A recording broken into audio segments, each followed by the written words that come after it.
Dobar dan prijatelji, dobrodošli na moj kanal. Danas ću napraviti domaće lisnato testo, univerzalno testo koje možete koristiti i za slano i za slatko pecivo. Možete i za postnu i za mrsnu varijantu. Napravite, zamrznite i eto imate domaće lisnato testo koje se više isplati da sami napravite, a verujte da nije teško. Pripremila sam brašno, oko 600 grama, neću dodati sve, zato što sve zavisi od brašna koliko upija tečnost.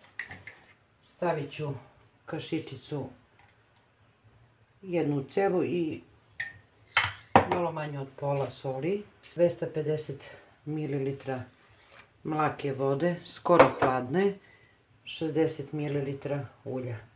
To je sve što će vam biti potrebno za testo. Umesit ću umešano testo na podlogu od brašna, dobro izradite. Evo 600 grama brašna, nekih 100 grama ako je ostalo, koje će nam trebati za kasnije. Bitno je da se testo dobro umesi uz dodavanje pomalo brašna. Testo razvucite u jedan pravouglani oblik. Biće vam potrebno i 250 grama postnog margarina ili ako ne želite postnu varijantu bilo kog margarina. I podelit ćemo na 3 dela. Margarin odstajao na sobnu temperaturu.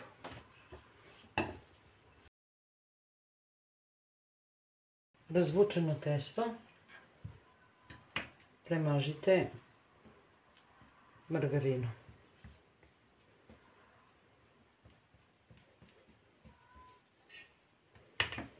Znači 1/3 margarina stavljamo na oru.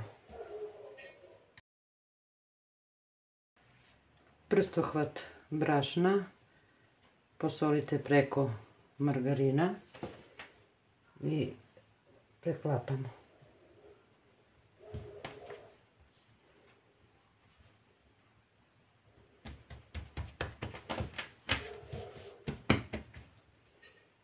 I ovdje malo sam ovako margarin.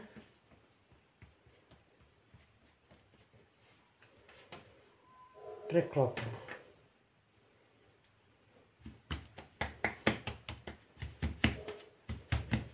Ovako pripremljeno testo ću uviti u foliju i staviti u frižider na 15 minuta ili 5 minuta u zamrzivaču ako nemate vremena da čekate. Stavit ću malo brašna na neku tacnu i stavit ću testo i odozgo foliju. Ostajalo testo ćemo opet da razvučemo. Testo smo preklopili ovako. Sada ćemo da ga okrenemo u smeru kazaljke na satu.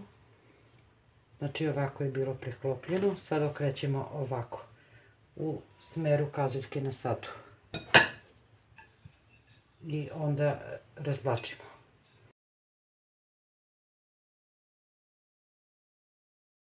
Opet ćemo premazati margarinom.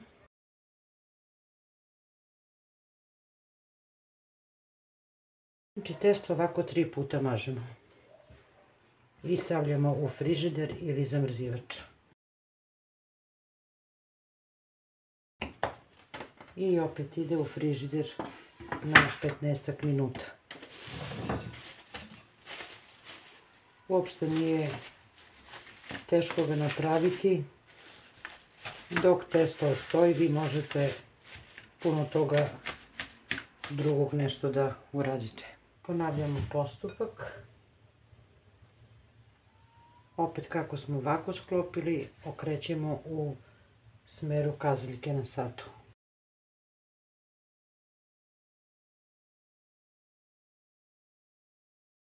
I mažemo ostatkom margarina.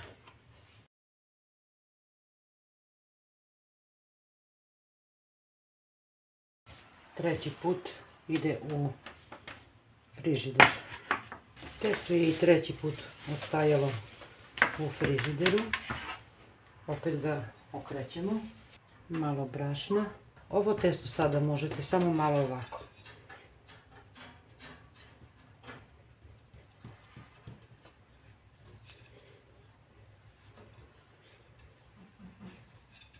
Možete ovako da ga razvučete i da ostavite ovako u komadu u zamrzivaču, da uvijete i onda kad vam treba da izvučete testo i razvaljate i pravite šta god želite.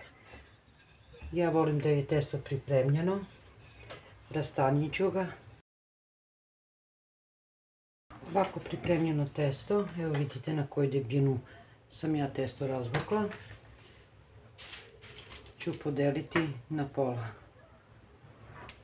Presečeno i pripremljeno testo stavljam na pek papir, ovdje sam isekla još na pola i uvijam u rolot.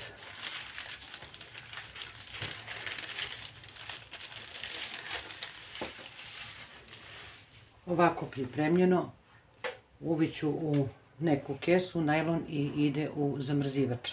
Ovo testo je težine oko 900 grama. Nadam se da će da vam se svidi i da ćete probati ekonomično i brzo sa malo namirnica. Univerzalno testo koje možete iskoristiti i za slano i za slatko pecivo. To bi bilo za danas sa mog kanala.